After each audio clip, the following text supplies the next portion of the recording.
Terrence McKinney did not come through for us last week as the dog of the night prediction, and it looked good in that first round. You know, he had the back for pretty much the majority of that first round, and I thought we'd see him at least pull off a submission or even, you know, try to reverse that position a little bit, get on top of Sadikov and really let his big punches go, but he eats up a bunch of the clock. At least he cashes the under 1.5 for us, but that was not the dog of the night prediction. So that drops the dog of the night prediction on the year to 33 and 43 for plus 4.85 units for a 6% ROI. Again, still in the green, but we still want to get it up there a little bit more considering we're already in July in 2023.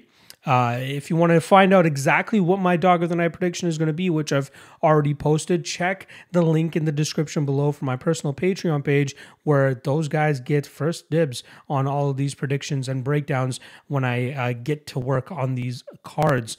If you're looking to do your own breakdowns and analysis and research, the MMA Fight Archive is the exact place to do it because we got a bunch of events going down over the next couple weeks, including from promotions like CFFC, LFA, ACA, Cage Warriors, and what's the A1 Combat Fighting, which is Uriah Faber's promotion. We'll have direct links to past fights for all of the competitors on those cards. Check the link in the description below. Not to mention pretty much the entire UFC schedule up until November thus far is posted on there as well, so you can get a head start if you like. It is the best place to do all your research. I promise you that. And just for you guys to check it out for free, you get a 7-day free trial. Check the link in the description below for that as well. And then before you shell out any money, you can try it out, and that will be a good test for you to see whether you like it enough or not. And that's how you'll be able to hop onto it, just as 45 plus members have already done so in the past. All right, let's get into the dog of the night candidates for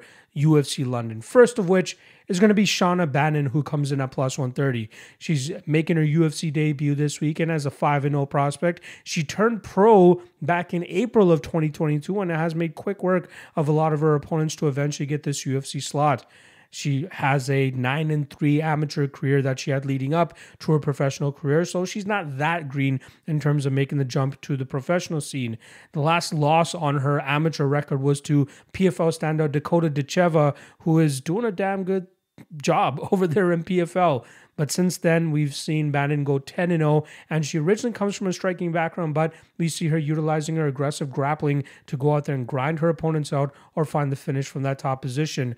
Her opponent this weekend, Bruna Brasil, was a fighter that I was pretty high on in the past, but it seems like if she faced too much pressure, too much aggression, she usually looks for a way out.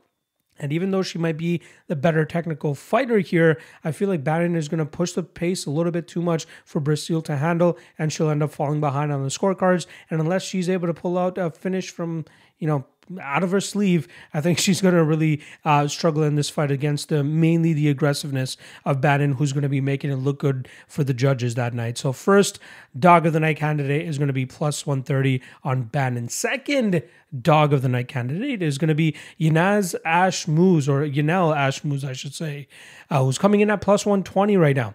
He's going to be in for a slugfest against a guy like Chris Duncan. And even though both guys have looked for grapple-heavy approaches in the past, I feel like that's going to nullify each other here. And Ashmouz will end up being the quicker and more powerful striker on the feet, which will eventually find him the chin of Chris Duncan and put him out cold here. Violence is obviously my favorite spot in this matchup, but in terms of an underdog, you can do much worse than Ashmouz on this card, in my opinion. I think Ashmouz is a guy that's already been in a position like this where he was a big underdog earlier this year against the guy in Sam Patterson, and he put him out cold. I expect him to do the same thing here against Chris Duncan, and I think that will cash us that plus 120 ticket. The final dog of the night candidate that I have for UFC London is going to be in the heavyweight division. We're going to go with Mick Parkin, who comes in at plus 140. I feel like he has a solid striking advantage here in terms of the speed and power in which that he can produce. I think he's a better He moves better. I think his grappling is going to be better as well. He's looked great in scrambles in the past. He looks like he has a ton of potential. And not to mention, regularly training with guys like Tom Aspinall and Phil DeFries is going to help him a lot in this spot. I've seen some people shit on him in terms of his past level of competition, but he's gone out there and done what he's needed to do against the competition he's been put up against.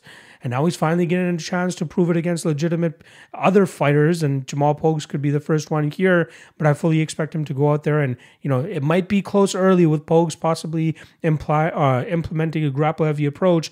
But I feel as this fight starts to go deeper, we'll see Parkin start to get reversals, get his own takedowns, and do some great work from on top, eventually opening up a finishing opportunity for himself. So give me Mick Parkin as the last dog of the night candidate here. Again, that's sitting at plus 140. There you guys go, the top 3 dog of the night candidates for UFC London. If you want to figure out what I picked exactly, you can check that out on the Patreon, link in the description below. Already got that posted for the fine folks over there. And I will be back tomorrow for the Locky 2-step, and then on Friday for the 3 best prop bets. Appreciate all the love and support. Drop a like and subscribe and comment below if you haven't already. Let me know what your dog of the night prediction is. And again, I'll see you guys tomorrow. Peace.